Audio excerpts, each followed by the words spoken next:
E aí, meu pessoal, estamos aqui mais uma vez para a aula de Geografia. Hoje nós estamos vendo no capítulo 5, que é como regionalizar o espaço mundial. O que quer dizer isso? Nós, no capítulo 4, nós vimos a organizações internacionais, certo? Certo. Então lá tem uma série de organizações, cada região fazia de outra maneira. Nós tivemos o Mercosul aqui na América do Sul, nós temos a NAFTA na América do Norte, México, Estados Unidos e o Canadá. Nós temos a divisão regional da África. Nós temos na Europa o mercado comum europeu, né? Hoje nós estamos com o euro, lá moeda única, né? mercado comum europeu. Então, o que quer dizer regionalizar o espaço mundial? Aqui eu fiz um resuminho para vocês, muito interessante, que está falando o seguinte: a regionalização do espaço mundial, de acordo com Lablache, é um cientista que ensinava geografia. Uma das formas mais usadas para aprender geografia é o estudo das regiões. De acordo com Lablache, a região constitui uma unidade de análise geográfica que exprime a forma como os homens organizam o espaço terrestre. Fica muito difícil, mas é praticamente impossível você tentar estudar um planeta igual à Terra se você não dividir. Para você começar a estudar, vamos estudar a hidrografia. Quantos milhões de rios nós temos no planeta? Muitos. Nós temos rios gigantes, rios pequenos, nós temos lagoas, nós temos lagos, nós temos muitos oceanos. Então a hidrografia é muito extensa no mundo. Mesma coisa, o relevo. Nós temos diversos tipos de relevo, diversos tipos de clima no mundo. Então, ficava impossível de você estudar isso como um todo. Então, o que foi feito? Começou a fazer por regiões. E assim as regiões não são apenas um instrumento teórico de pesquisa, mas existem de fato o que cabe aos pesquisadores delimitá-las, descrevê-las e explicá-las. Então, quando você divide, fica mais fácil para você estudar tal região, tal continente, fica mais fácil. Você centraliza e estuda aquilo. Depois você pode, no instante que você dividiu, você tem a condição de saber cada continente, o que tem ali, o que chama a atenção, qual o tipo de relevo, qual o tipo de clima, qual o tipo de vegetação, qual o clima de hidrografia que nós temos naquela região, certo? Então aqui, a regionalização é a divisão de um grande espaço com critérios previamente estabelecidos em áreas menores que passam a ser chamadas de regiões. O que eu falei com vocês, fica mais fácil você dividir em pequenas porções para você estudar.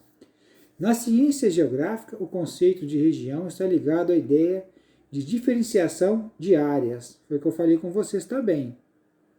Quando você divide, fica mais fácil para você estudar, certo? Para você ter um conhecimento daquela região. Vamos continuar.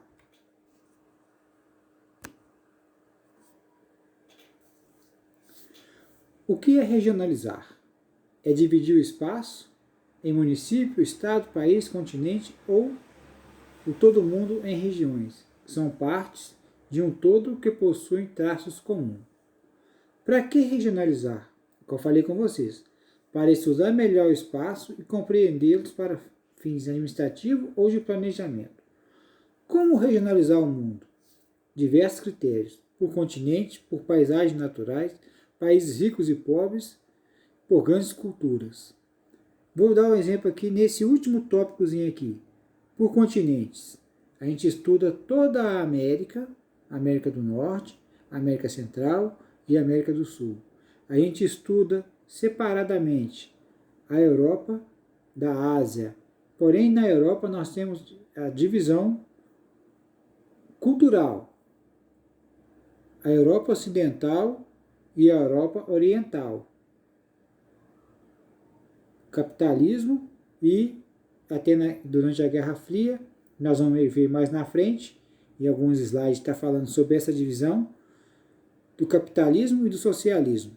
E no outro aqui está, regionalizar depende não apenas do espaço a ser regionalizado, mas também dos nossos objetivos. O que você quer estudar? Eu quero saber como é que é o continente africano. O que tem lá? No norte, até o sul, oeste e leste. Então nós vamos pegar todo o continente e vir dividindo. Como é que é o relevo do continente africano? Como é que são as paisagens naturais do continente africano? Lá tem país rico, tem país pobre. Como é que é o cultural do continente africano?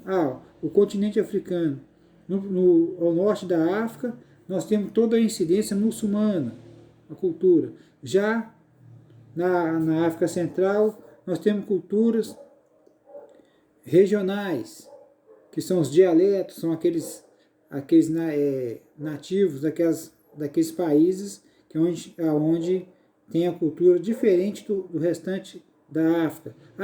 Na África do Sul, nós temos a incidência europeia, que foi na África do Sul, que foi colonizada por europeus. Então, nós temos aquele tipo de cultura ali. E assim vai. Então, nós podemos separá-las dessa maneira. Das paisagens, dos países ricos e pobres que tem dentro da África e das grandes culturas, né, áreas culturais.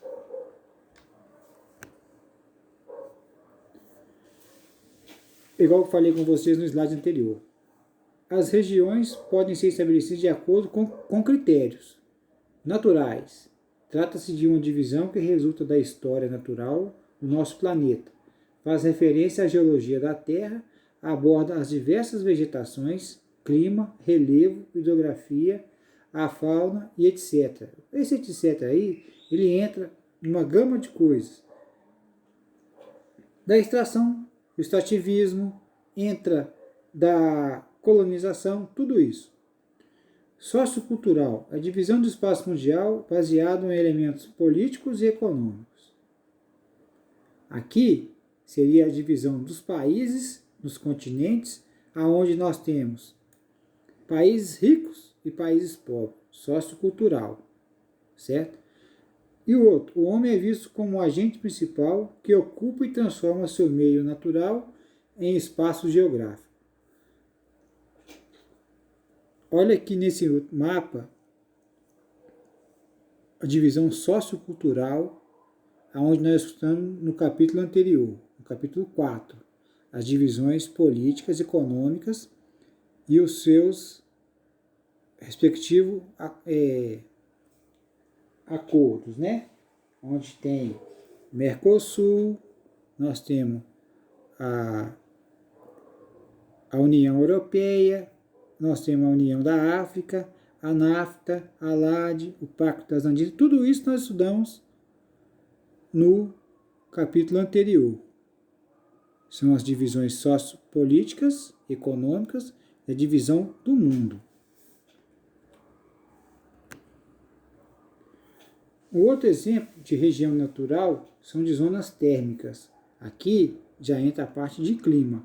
Nós temos zonas polares, zonas temperadas e as zonas tropicais. Tropicais pega todo o Equador, entre os trópicos. As temperadas estão entre os trópicos e o círculo polar, tanto o polar ártico e o polar antártico. Então, nós dividimos o planeta nesses tipos de climas, de zonas térmicas.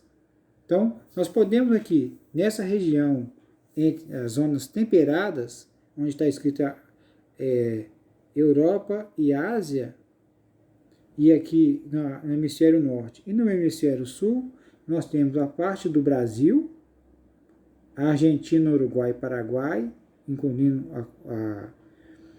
o Chile e a Oceania e a África do Sul. Então, se a gente pegar nessa região, eu quero estudar as zonas temperadas do hemisfério sul, nós vamos estudar esses países que estão dentro dessa área temperada do hemisfério sul. Na Oceania aqui, nós vamos estudar a Austrália. Já na África, nós vamos estudar a África do Sul e aqueles países perto da África do Sul. Na América do Sul, nós vamos estudar o sul do Brasil, o Uruguai, o Paraguai, a Argentina, o Chile e uma parte da Bolívia. Certo? Nesse processo aqui. Já, professor, na próxima aula nós vamos estudar um exemplo, tá, gente? Na próxima aula nós vamos estudar as zonas temperadas do hemisfério norte. Aí nós vamos pegar todo mundo desenvolvido. Nós vamos pegar a América do Norte, Canadá e Estados Unidos, toda a Europa, o norte da África, o Oriente Médio e a Ásia como um todo. Situando os países, igual a Índia, que já está na zona tropical. Porém, o mundo desenvolvido, praticamente, ele está todo na zona temperada. Os países mais ricos do mundo estão na área temperada. Nós temos aqui, no hemisfério sul, a Oceania, que é um país desenvolvido, que é a Austrália. Já no hemisfério norte, nas zonas temperadas do hemisfério norte, nós temos os Estados Unidos e o Canadá desenvolvido. Toda a Europa desenvolvida. A parte da Ásia quase toda, ela não é desenvolvida, mas, porém, está em desenvolvimento. E o norte da África também está em desenvolvimento. Então, nós podemos dizer que, professor, a gente podia estudar as zonas polares. As zonas polares, nós temos a Antártida, que é um continente que está sendo estudado por todo mundo. Ninguém é dono de lá para falar, isso aqui pertence ao país tal. Não, pertence à humanidade. Nós vamos estudar lá na frente, quando a gente chegar na parte da Antártida, nós vamos ter uns 2 slides só de Antártida. E o Oceano Glacial Ártico. Então, se a gente for estudar separadamente, por isso que eu falei com vocês, regionalizar. Você separa para ficar mais fácil para estudar. Então, se a gente for estudar as zonas polares, nós vamos estudar o Ártico e a Antártida. Professor, a gente podia estudar na próxima aula as zonas tropicais. Aí vamos pegar praticamente o mundo inteiro. A América do Sul e a América Central, a boa parte da África, a Ásia quase toda, o Oceano Pacífico e o Oceano Índico, todos esses países que compõem essa região, e estudar detalhadamente. Só o continente africano, nesse tamanho que está aqui mostrando no mapa, a gente vai estudar mais de uns 40 países. Mais a América do Sul e a América Central. E lá na parte da Ásia, uma parte do Oriente Médio, a Índia e toda a região do Oceano Pacífico e a parte das ilhas que são Indonésia, Filipinas, Nova Zelândia, Nova Guiné, a Malásia, Vietnã, Laos, tudo isso, se a gente for estudar nas áreas tropicais. Por isso que, igual eu falei com vocês mais nos outros slides, fica mais fácil você dividir para estudar. Se a gente fosse estudar por esse mapa aqui, desse slide, por zonas temperadas, polares e tropical, a gente estudaria o mundo inteirinho que estão nessas faixas de temperatura. Então, regionalizar é dividir para ficar mais fácil para estudar.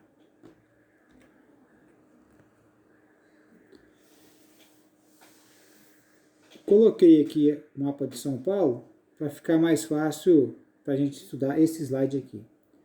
Cada região se diferencia uma da outra por apresentar particularidades próprias. Qualquer espaço pode ser regionalizado, isto é, dividido em um país, região ou estado. Até mesmo as cidades são divididas em regiões, podendo ser administrativa, natural e entre outras. Vantagens da regionalização: estudar o espaço geográfico em conjunto, comparar diferenças e semelhanças, analisar aspectos gerais e particulares. Desvantagem das regionalização: em áreas muito extensas e classificadas através de generalizações que desconsiderem as particularidades que existem no espaço. O que quer dizer isso?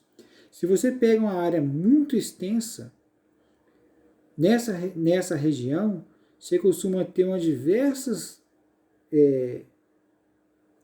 desconsiderações nas particularidades existentes no espaço. Então, o que acontece? Muitas vezes, vamos dar um exemplo aqui. Eu coloquei aqui, depois eu vou explicar esse mapa aqui de São Paulo para vocês. Mas eu vou dar um exemplo no mapa anterior. Lá nas áreas temperadas. Na área temperada do norte, nós temos ali a Ásia, aonde a parte da Ásia todinha corresponde ao país da Rússia.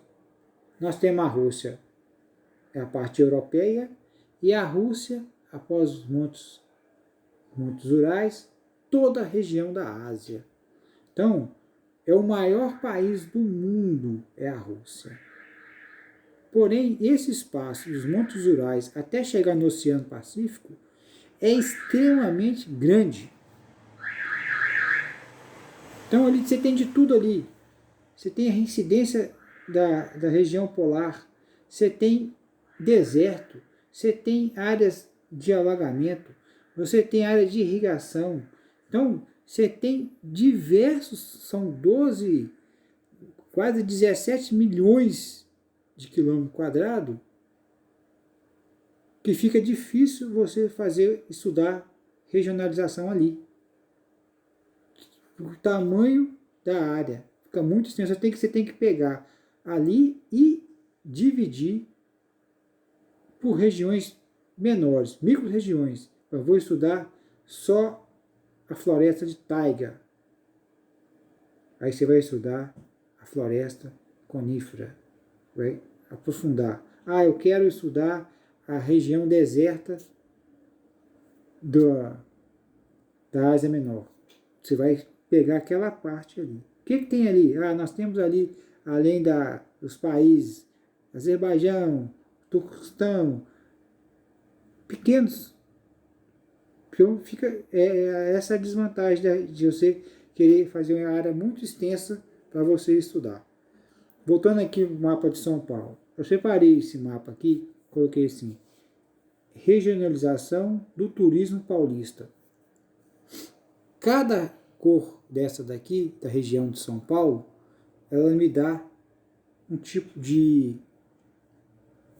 qual que é o tipo de atração de cada região. Então fica fácil para você estudar o turismo nessas regiões, porque como eles estão separados por cor, você pega só a região específica que você está querendo. Então, um exemplo, essa região sul de São Paulo, que pega a área litorânea de São Paulo. Você tem a cidade de Santos, que é uma cidade portuária, e toda a sua influência turística, o que tem ali de atração para o turismo. Mesma coisa nessa região verde, que é mais uma parte também litorânea, porém mais fazendo fronteira com o estado do Rio de Janeiro. Nós temos as regiões serranas, que são as regiões que fazem fronteira com o estado de Minas Gerais. Aqui nós temos turismo, ecoturismo, as fazendas de hotéis fazendas, e a mesma coisa, nós temos polos industriais, que é essa área mais azul do mapa. O que nós temos aqui? Além de ser muitas indústrias, nós também temos as fazendas agronegócios, nós temos as fazendas de turismo também. Aqui tinha muita fazenda que que era dos barões do café, que viraram hotel fazenda. Vocês estão entendendo? Nós temos a área serrana do estado de São Paulo, onde tem muitas grutas, você tem muito atrativo, tem parques ecológicos. Então fica fácil você dividir e até para estudar as regiões do turismo em São Paulo. Então, esse exemplo que eu dei na cidade de São Paulo, do estado de São Paulo, também pode ser feito também na região de Minas Gerais, na região do estado do Rio de Janeiro. Você divide o estado em regiões onde incorporam que tipo de turismo que tem naquele local. O que é o atrativo daqui? O atrativo aqui são as praias. O atrativo aqui são as cidades históricas. O atrativo aqui nessa outra aqui são os parques ecológicos, as reservas ecológicas do estado de São Paulo. Nós temos aqui a região serrana, muito parecida com o sul do Brasil, por causa do frio, o tipo de alimentação que a gente vai ter aqui. Qual que é o atrativo para essa cidade aqui? Essa cidade aqui é uma cidade religiosa, igual no caso lá da Aparecida do Norte, que está nessa área verde aqui do mapa. Vocês estão entendendo? Então, no instante que você divide, regionaliza, fica mais fácil para você estudar o espaço geográfico.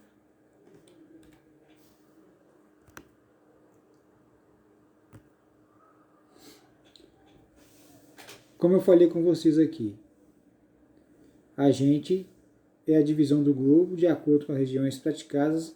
No caso do Brasil, o país possui a maioria católica e a minoria de outras regiões. Mas pela generalização, essa maioria não é representada. Então, nesse mapa que eu fiz aqui, nós colocamos aqui a divisão hidrográfica de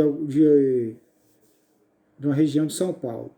E coloquei assim: de forma geral, regionalizar significa individualizar parte do espaço geográfico, de acordo com determinados critérios que podem ser físicas, sociais, culturais, econômicas e políticas.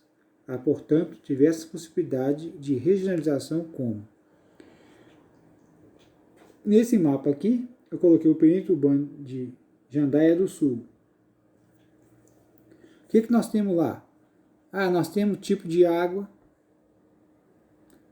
nós temos córregos, nós temos rios, nós temos as bacias geográficas. Isso foi dividido para você estudar cada região do perímetro dessa cidade de Jandaia do Sul.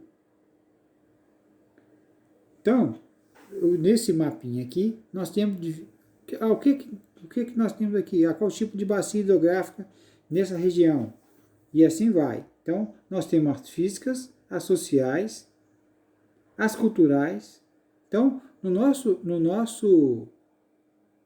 nossa legenda, está te informando dando uma série de informações por cor, o que está sendo estudado nesse mapa. Então, quando eu falei com vocês que significa individualizar parte do espaço geográfico, vai ficar mais fácil os seus critérios de estudo. Então, quando você divide, fica mais fácil para estudar. Então, no instante que você dividiu e a legenda está te dando as informações, fica muito mais fácil para você descobrir as partes físicas, as partes sociais, as partes culturais, econômicas e políticas de uma região.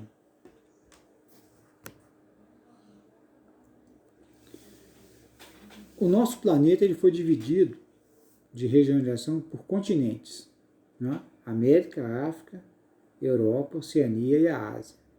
Países do hemisfério norte e hemisfério sul, onde nós dividimos o globo pelo paralelo do Equador, aonde tem o norte e o sul. Países de cultura ocidental e cultura oriental. Ocidental,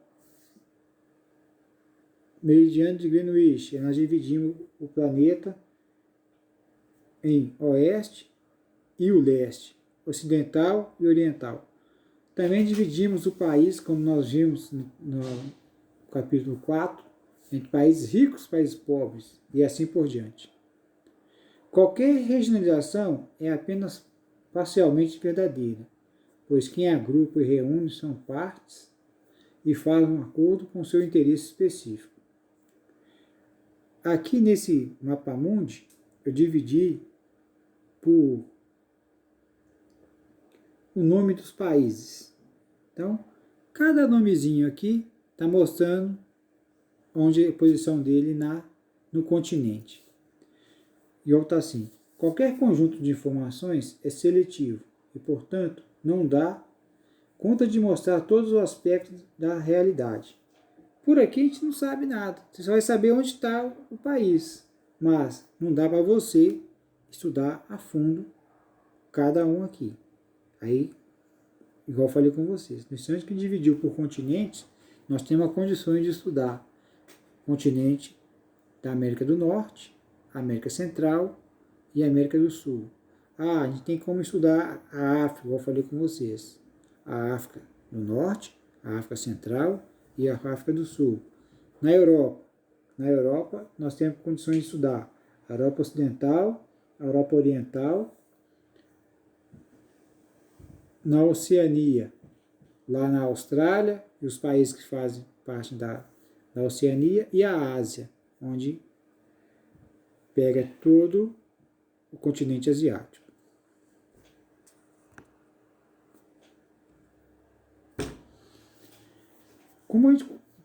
Para a gente estudar divisão regional dos continentes, nós dividimos o planeta em continentes, as massas continentais.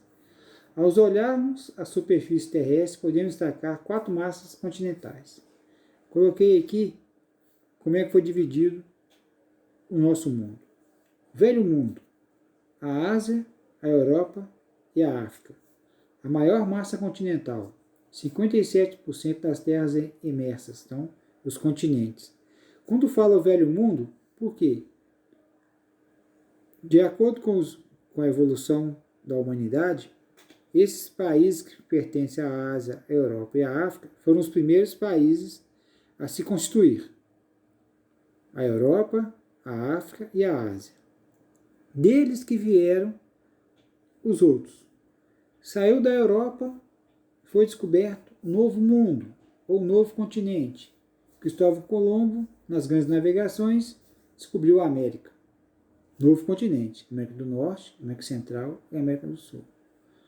Novíssimo continente, continente ou Oceania, inclui a Austrália e uma série de outras ilhas. Nova Zelândia, Nova Guiné, e Napal, e assim tem diversas ilhas menores que constituem a Oceania.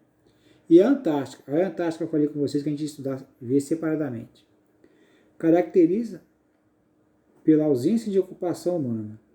Sua exploração está ligada à pesquisa científica. A Antártida, ela é o continente do Polo Sul, onde não tem população lá. Não existe o país Antártico, existe o continente Antártico.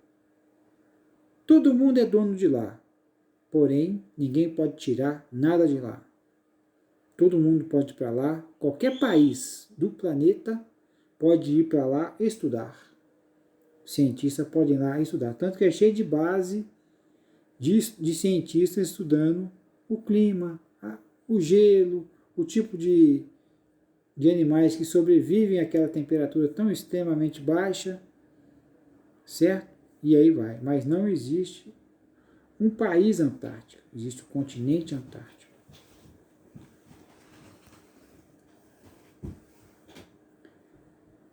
Como eu falei com vocês, assim os termos Novo Mundo, América, Novíssimo Mundo, Oceania, reflete o ponto de vista dos europeus. O velho, o novo e o novíssimo mundo. Do velho, local de surgimento das antigas civilizações. Nós temos no velho mundo, como eu citei, Europa, Ásia e a África. Nós temos relatos, vamos colocar pela Bíblia, relatos da Bíblia de Egito, de Ásia, de Europa no Velho Testamento e no Novo Testamento.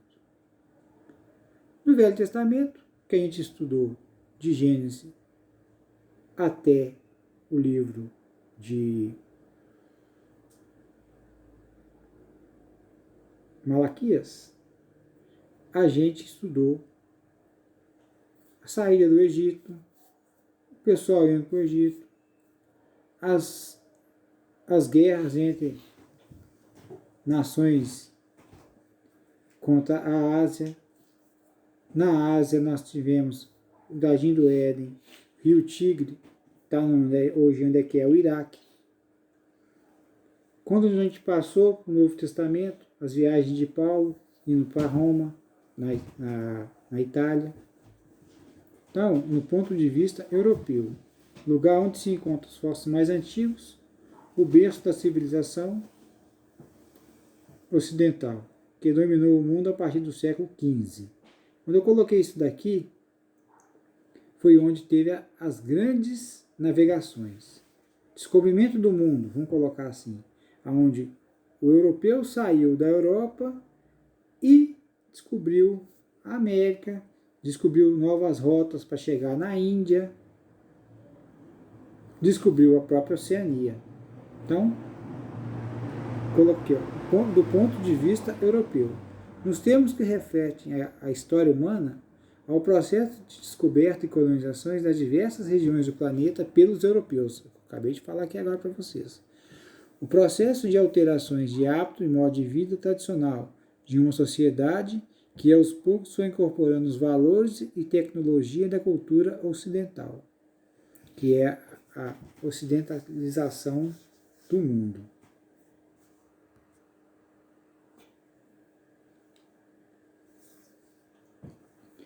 Igual quando eu falei com vocês que a gente ia estudar mais a fundo a Antártida, é que eu fiz esses slides para ficar mais fácil de entendimento. A Antártida não foi chamada de mundo, porque para ser o mundo tem que ter, não existe nenhum povo lá. Então, não existe cidade nem áreas agrícolas lá. Não foi dividida em país, nem ninguém reside aí de forma permanente. O interesse da Antártida é o subsolo, as águas e a localização, instalação de bases militares e aeroespaciais. Maior reserva de água potável são as geleiras. Então lá é praticamente para estudo.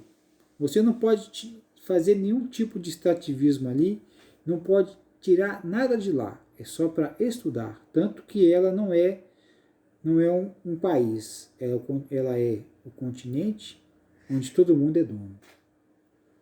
O Tratado da Antártica foi um tratado que foi feito em 1959 que determinava que a Antártida não pertencia a nenhum país. Os países que foram signatários do Tratado da Antártida decidiram prorrogá-lo por mais 50 anos, então vai até 2041. Esse processo é de estudo.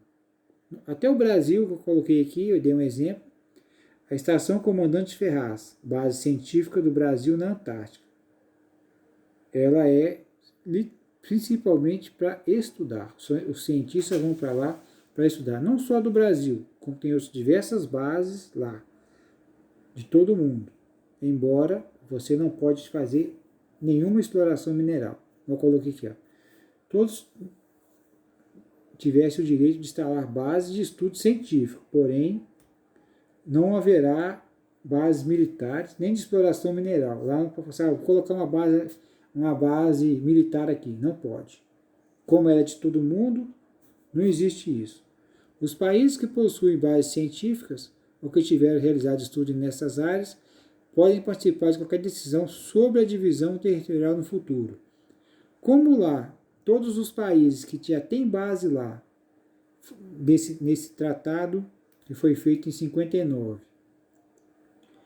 que a Antártida não pode pertencer a país nenhum, não pode ter nenhum tipo de extrativismo lá. Se lá tiver petróleo, vai continuar lá. Lá tiver minas de carvão, minerais, ouro, essas outras coisas, vai continuar lá. Não pode ter nenhum extrativismo lá. Lá é simplesmente para estudar. Estudar o clima do planeta, estudar por que está acontecendo o degelo excessivo, ver o porquê dessas coisas, porém nada de extrativismo. Você vai para lá, estuda e fica lá 6 meses, depois volta para o seu país de origem. E assim vai. Não existe, ninguém fica lá permanentemente. Cada ciclo a pessoa volta.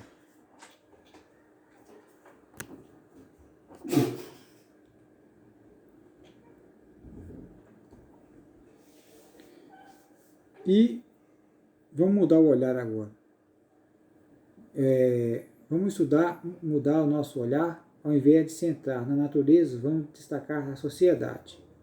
Os critérios políticos e econômicos são hoje os mais utilizados para dividir a Terra em regiões. E é o mais básico desse critério, divide as nações levando em considerações as condições econômicas e sociais. Eu coloquei esses desenhos aqui, onde mostra a separação de regionalização econômica do mundo. Nós temos pobreza extrema e o poder em cima. O menino gordinho comendo McDonald's. Compensação no outro slide, os meninos da Etiópia esperando a comida. Aqui embaixo, alagamento e a seca do Nordeste.